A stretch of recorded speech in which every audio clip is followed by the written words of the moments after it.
Hello, all dear 11th class students. So last class we did with types of primary industry. पहला industry थी extractive industry and then second was genetic industry. So in extractive industry हमने क्या पढ़ा था कि जो हमारे resources है नेचुरल resources है वो हम geographically या फिर नेचुरली अपनी मदर अर्थ से निकाल सकते हैं। जैसे कि हमने देखा था कि ट्रीज को हम कट कर देते हैं या फिर माइनिंग करते हैं, लंबरिंग करते हैं, हंटिंग करते हैं या फिशिंग ऑपरेशन करते हैं फ्रॉम द ओशन। ठीक है।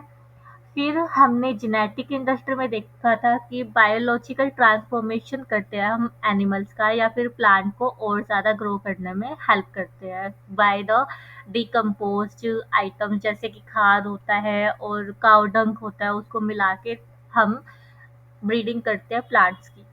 तो यहाँ तक हमने टाइप्स ऑफ प्राइमरी इंडस्ट्री देखा था और आज का एजेंडा है we will complete with secondary industry के टाइप्स। तो पहले सेकेंडरी इंडस्ट्री में सबसे पहले मेरे पास आता है मैन्युफैक्चरिंग इंडस्ट्री। अब मैन्युफैक्चरिंग इंडस्ट्री में भी मेरे पास 4 टाइप्स हैं, इनको भी हम डिटेल में देखेंगे एंड देन सेकेंडरी इंडस्ट्री में ही हमारे पास है कंस्ट्रक्शन इंडस्ट्री। पहले एक बार हम कंस्ट्रक्शन इंडस्ट्री को देख लेते हैं क्योंकि ये सिर्फ 2 लाइन की है। These industry are involved in construction of building यानी इमारत, डैम्स यानी कि पानी के जो बांध होते हैं, bridges, roads as well as tunnels and canals. ठीक है। तो मतलब कंस्ट्रक्शन इंडस्ट्री का काम है इंफ्रास्ट्रक्चर को प्रोवाइड करना, इंफ्रास्ट्रक्चर को कंस्ट्रक्ट करना, जैसे कि रोड हो गए, डैम हो गया, ब्रिज हो गए, टनल्स हो गई, कैनाल्स हो गई। ठीक है। तो अब हम बात करते हैं हमारा जो इम्पोर्टेंट टॉपिक है manufacturing industry. These industries are engaged in producing goods through processing of raw material। और रॉ मटेरियल कहाँ से आया था हमारे पास? प्राइमरी इंडस्ट्री से आया था। एंड दस क्रिएटिंग फ्रॉम यूटिलिटीज, जिससे कि हम यूटिलिटीज बना सकते हैं। यूटिलिटीज इन द सेंस कि हम रॉ मटेरियल को एक यूजफुल प्रोडक्ट में कन्वर्ट करते हैं। ठीक है, इसको बोलते हैं utility. They bring out diverse finished products that we consume or use through the conversion of raw material or partly finished material in their manufacturing operations।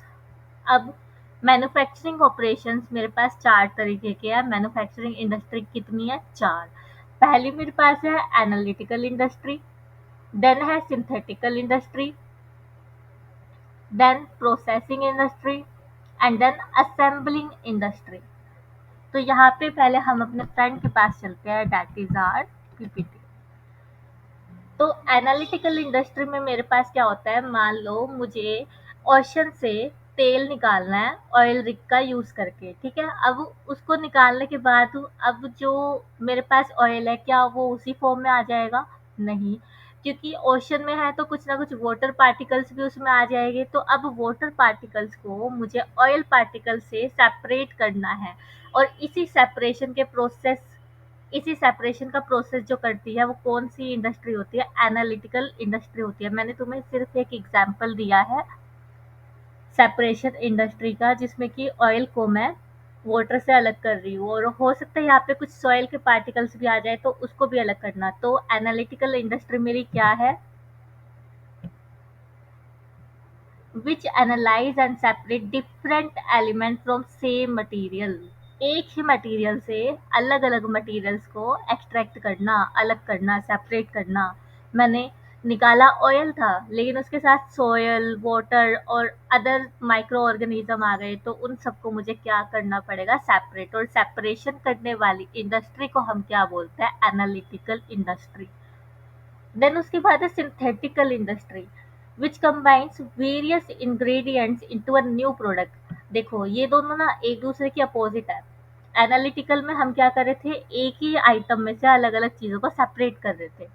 और सिंथेटिकल इंडस्ट्री में क्या होता है? हम एक आइटम को बनाने के लिए मल्टीपल इंग्रेडिएंट्स को क्या कर रहे हैं? कंबाइन कर रहे हैं। Which combines various ingredients into a new product as in case of cement. अब सीमेंट बनाने के लिए अगर तुमने कभी देखा हो आस पड़ोस में या तुम्हारा खुद का ही घर कभी कंस्ट्रक्ट हुआ हो तो उसमें हमें सीमेंट चाहिए होती है लेंटर डलवाने के लिए। तो उस प्रोसेस में जब घर की छत डलती है, तब हमें रोड़े चाहिए होते हैं, स्टोन्स, जिसको तुम कहते हो भाई, मैं थोड़ी हिंदी भी यूज़ करने वाली हूँ और ताकि सारे बच्चे समझ पाएँ। तो उसमें स्टोन्स होते हैं, वाटर उसमें डलता है, बजरपुर डलता है। अगर तुमने कभी घर को बनते हुए देखा हो ना, तो ये सारी टर्म्स तुमने सुनी होगी। तो वो सब एक ऐसी हैवी सी मशीन में डाला जाता है, फिर उसको मिक्स किया जाता है, फिर वो लिक्विड फॉर्म में आ जाता है, फिर उसको हम छत बनाने में यूज़ करते हैं, ठीक है? तो which combines various ingredients into a new product as in case of cement। उसके बाद क्या है हमारे पास, प्रोसेसिंग इंडस्ट्री को हम थोड़ी देर में देखेंगे, क्योंकि इसके लिए मैंने तुम्हारे लिए कुछ स्पेशल लेके आई हुई हूँ, ठीक है? उसके बाद है असेंबलिंग इंडस्ट्री। असेंबलिंग का मतलब क्या होता है? अब आज तुम देखो, जैसे अगर तुम कभी स्कूटी या फिर कार खरीदने गए हो किसी शोरूम में, तो शोरूम में जो स्कूटी या कार है उसमें नेम प्लेट तभी की तभी नहीं लिखी होती। जब तुम रजिस्ट्रेशन कराने जाते हो तो तुम्हारी नेम प्लेट वहाँ पे चढ़ती है, और उसका नंबर नंबर प्लेट जो होती है, नंबर नेम प्लेट, वो चढ़ती है। लेकिन उससे भी पहले एक स्कूटी में क्या क्या होते हैं, गियर्स होते हैं, ब्रेक होते हैं, सीट होती है, मिरर होते हैं। वो सारे क्या एक ही प्रोसेस से लग जाते हैं? नहीं, वो अलग-अलग कंपोनेंट होते हैं। अब जैसे तुम्हारा मोबाइल फ़ोन है, मोबाइल फ़ोन में तुम्हारे पास प्लास्टिक भी है, चिप भी है, वायर्स हैं अलग-अलग, कैमरा है, बटन है, वैसे तो बटन नहीं होगा बट फॉर एग्ज़ाम्पल, ठीक है? तो ये सारी जो कंपोनेंट्स हैं उसको असेंबल किया जाता है। कैमरा किसी और इंडस्ट्री से बन के आता है जो कैमरा बनाने में स्पेशलिस्ट है, माइक्रोफ़ोन किसी और इंडस्ट्री से बनेगा, मदरबोर्ड किसी और इंडस्ट्री से बनेगी, चिप किसी और इंडस्ट्री से बनेगा। तो उन सारे रॉ मटेरियल्स को कनेक्ट करके, असेंबल करके एक प्रोडक्ट बनाया जाता है, ठीक है? तो असेंबलिंग इंडस्ट्री में क्या होगा, which assembles different component part to make a new product, as in case of television, car, computer, etcetera. तो ये हमारी, पहले हमने तीन टाइप ऑफ इंडस्ट्री देखी। एनालिटिकल, एनालिटिकल में हम किसी एक मटेरियल से चीज़ों को सेपरेट कर रहे हैं। सिंथेटिकल में एक चीज़ को बनाने के लिए हम काफ़ी सारे मल्टीपल आइटम्स को कंबाइन कर रहे हैं। ये दोनों एक दूसरे का अपोजिट है, तुम अच्छे से याद रख पाओगे। और असेंबलिंग में क्या होता है, असेंबलिंग में भी हम चीज़ों को जोड़ रहे होते हैं, बट अलग अलग कंपोनेंट्स का जोड़ होता है एक नया प्रोडक्ट बनाने में, और वो कंपोनेंट खुद भी अलग-अलग से बिक सकते हैं, ठीक है? तो ये ध्यान रखना, सिंथेटिकल और असेंबली वाली में थोड़ा-सा डिफरेंस। और प्रोसेसिंग इंडस्ट्री में क्या होता है, सक्सेसिव स्टेज ऑफ प्रोडक्शन होता है। जैसे कि हमने शुगर केन का एग्जांपल लिया था, उसमें स्टेजेस थी। पहले मैंने रॉ मटेरियल यानी कि शुगर केन को उगाया था, फिर उसको हार्वेस्ट किया था, कट किया था, देन उसको मशीन में साफ किया था, साफ करने के बाद जूस निकाला था। तो ये क्या थी, मेरी स्टेजेस थी। लेकिन आज के लेक्चर में मैं तुम्हारे लिए लेके आई हूँ हाउ पेपर इज मेड, ठीक है? पहले मैं समझा देती हूँ, विच इन्वॉल्व सक्सेसिव स्टेज, ये तुम्हारा कीवर्ड है, successive stage for manufacturing finished product as in case of sugar and the paper, ठीक है? तो यहाँ पे तुम्हें इनका मीनिंग तो समझ आ गया होगा, और मीनवाइल मैं एक बार तुम्हें रिवाइज भी करा चुकी हूँ। तो सेकेंडरी इंडस्ट्री में कोई दिक्कत है? सेकेंडरी इंडस्ट्री में तुम्हें बस कीवर्ड याद रखना है, this industry use the product manufactured by the primary industry for the final consumer और फॉर फर्दर प्रोसेसिंग। ये मैंने तुम्हें पिछले पार्ट में भी रिवाइज करवाया था हैंड रिटन नोट से, ठीक है? फिर उसके बाद ये चार तुम्हें याद रखना है। अब थोड़ा एक बार के लिए मैं वैसे तुम्हारे लिए एक वीडियो लेके आई हूँ, हाउ पेपर इज मेड। उससे पहले तुम साइड में छोटा छोटा यहाँ पे लिख लो कि तुम्हें पूरा ना पढ़ना पड़े। सबसे पहले तुम मैन्युफैक्चरिंग इंडस्ट्री का मीनिंग लिख लो, processing of raw material, creating diverse FG, FG मतलब फिनिश गुड्स, ठीक है? ये ध्यान रखना। अब एनालिटिकल इंडस्ट्री में क्या होगा, separating components from single item.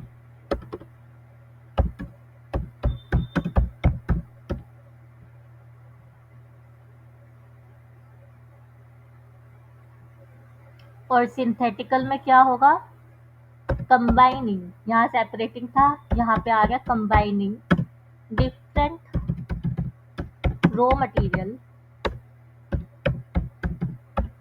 to form a product.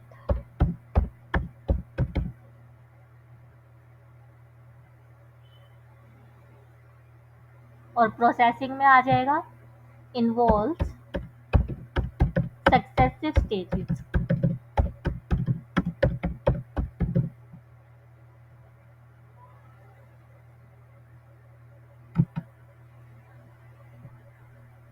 और असेंबली में आ जाएगा assembling या assemble different components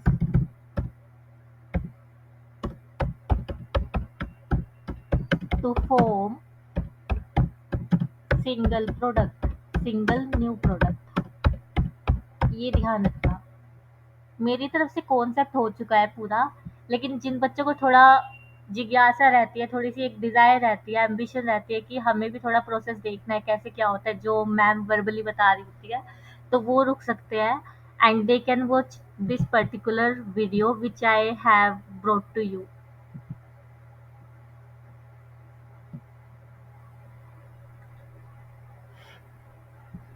Let me increase the volume for you, and here we go. Paper plays an important role in many of the products we use every day. It's light, easily Should I stored, speed and up this reusable. video?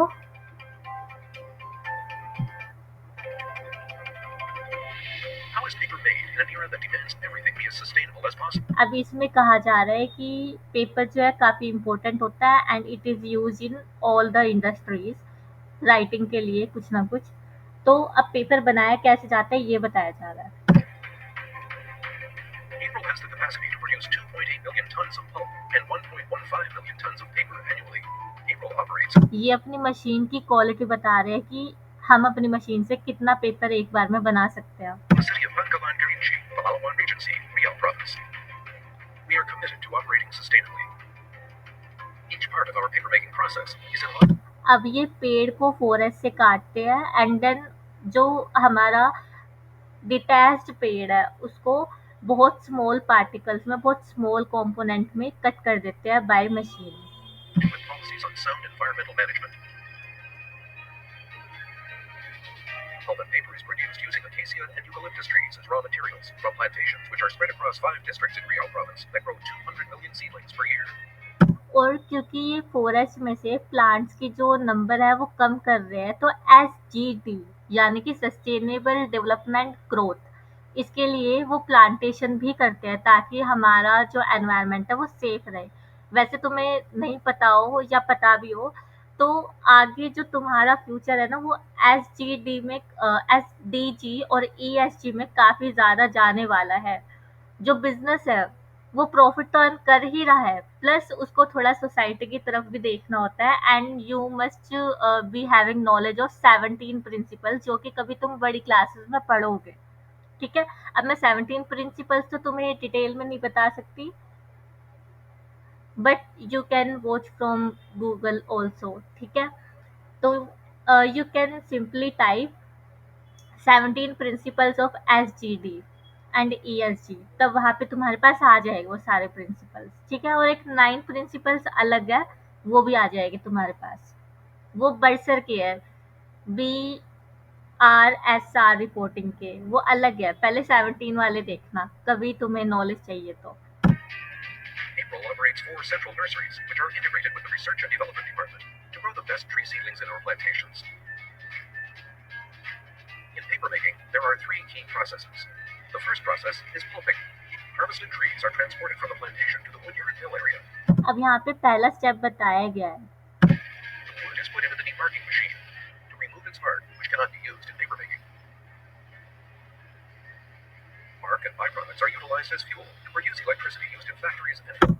अब जो पेड़ खुदरे खुदरे होते हैं उसको soft बनाने के लिए कुछ कटिंग की जाती है और जो वो वेस्ट होता है उस वेस्ट को फेंकते नहीं है, वो फ्यूल इंडस्ट्री को दे देते हैं ताकि उससे बिजली पैदा की जा सके। ठीक है,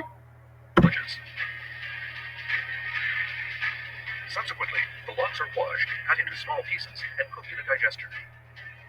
Lignin is a fiber.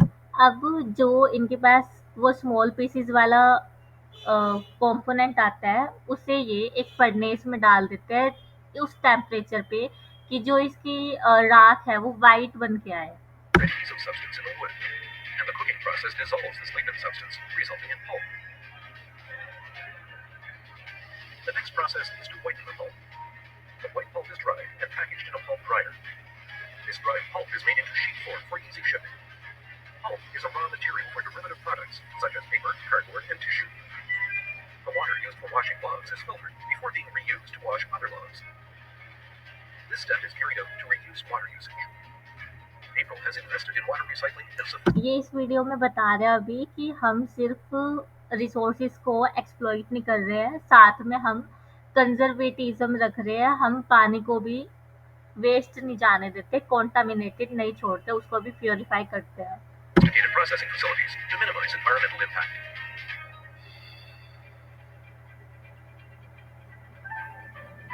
The next step is for pulp to go through the second process, paper making. The mixture of pulp, water, and chemicals is pumped in. पहले उन्होंने चीज़ों को फ़िल्टर आउट किया था, अब मेन पेपर बनाने का process start हो रहा है, जो कि इनकी स्टेज 2 है। The head box, which comes out through a horizontal gap in the surface of the filter, which moves at a speed of 80 to 90 kilometers per hour. Here, the fibers spread and form thin sheets, a process which is called sheet formation. These sheets are put into a processing machine where 50% of their water content is squeezed out. Later, the paper is dried. अब जो ये paper बनाने का process है, इसमें water का भी use होता है, तो यहाँ पे अब वो वाटर को यहाँ से स्क्वीज़ कर रहे हैं, यानी निचोड़ रहे हैं, निकाल रहे हैं। Using several metal cylinders at a temperature of around 100 degrees Celsius. The final process is finishing.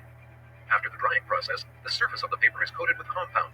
अब पेपर को ड्राई करने के बाद फिनिशिंग प्रोसेस में लेके जा रहे हैं, जिसमें कि ये पेपर को बंडल फॉर्म में बना देते हैं एंड देन कस्टमर के रिक्वायरमेंट के अकॉर्डिंग उनको कट करते हैं। अभी दिखाएगी तुम्हें। To improve paper quality, another drying process is carried out to form a roll of paper measuring 8.6 meters in width. After that, the paper roll is cut into paper sheets, which are tailored to customer needs. Finally, this cut paper is packaged and shipped to the buyers.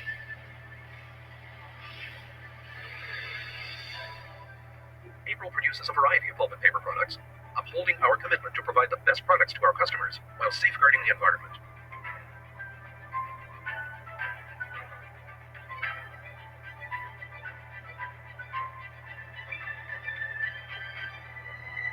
So this was the process. ठीक है, तो I think यहाँ पे तुम्हें समझ आ गया होगा कि प्रोसेसिंग इंडस्ट्री कैसे काम करती है। मैंने यहाँ पे पेपर का एग्जांपल लिया था, तुम शुगर केन का भी देख सकते हो।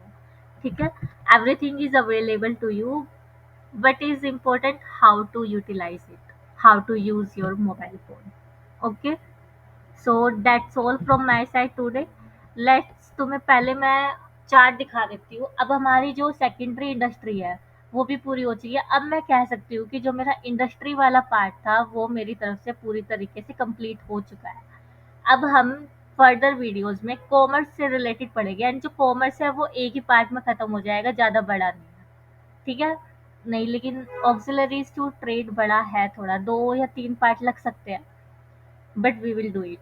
ठीक है, तो यहाँ तक हमने कर लिया है। अभी रिवीजन की ज़रूरत है? चलो करा ही देती हूँ, कोई नहीं। तो हमने अभी सेकेंडरी इंडस्ट्री के टाइप पढ़े थे, जिसमें पहली मैन्युफैक्चरिंग थी एंड दूसरी कंस्ट्रक्शन थी। कंस्ट्रक्शन में हमने वही देखा कि इंफ्रास्ट्रक्चर बनाते हैं, कंस्ट्रक्ट करते हैं बिल्डिंग को, डैम्स को, ब्रिजेस को, रोड को। ठीक है, देन उसके बाद मैन्युफैक्चरिंग में देखा था कि मैन्युफैक्चरिंग में हम रॉ मटेरियल को प्रोसेस करते हैं फिनिश्ड गुड्स बनाने के लिए। अब जो मैन्युफैक्चरिंग है वो 4 तरीके की है, एनालिटिकल है, सिंथेटिकल है, प्रोसेसिंग है और असेंबलिंग है। एनालिटिकल में मैं एक ही मटेरियल से अलग-अलग पार्टिकल्स को निकाल रही थी, सेपरेट कर रही थी, और सिंथेटिकल में उसका उल्टा, मैं एक मटेरियल को बनाने के लिए काफ़ी सारी रॉ मटेरियल्स को कंबाइन कर रही थी, इंग्रेडिएंट्स को कंबाइन कर रही थी। जैसे कि मैगी बनाने के लिए सब्जियाँ चाहिए होती है, मसाले चाहिए होते हैं, पानी चाहिए होता है, उन सबको कंबाइन करता है, ऐसी सिंथेटिकल इंडस्ट्री। फिर उसके बाद प्रोसेसिंग इंडस्ट्री, ये मैंने तुम्हें काफ़ी डिटेल में एक वीडियो भी दिखाई, सक्सेसिव स्टेजेस होती है इसमें। एंड देन असेंबलिंग इंडस्ट्री में मेरे पास क्या होता है, मैं अलग अलग कॉम्पोनेंट्स को, जैसे मोबाइल कैमरा, फ़ोन, ये सब हो गई, कार हो गई, स्कूटी हो गई, इन सब का एग्जाम्पल लेके मैंने तुम्हें बताया। होप यहाँ तक तुम्हें समझ आ गया हो। आज के लिए इतना बहुत है। नेक्स्ट पार्ट में हम कंटिन्यू करेंगे व्हाट द कॉमर्स इज। ठीक है। अभी तक हम सिर्फ कॉमर्स को एक लाइन में मीनिंग में समझते आ रहे हैं, but what exactly commerce is हम नेक्स्ट पार्ट में देखने वाले हैं।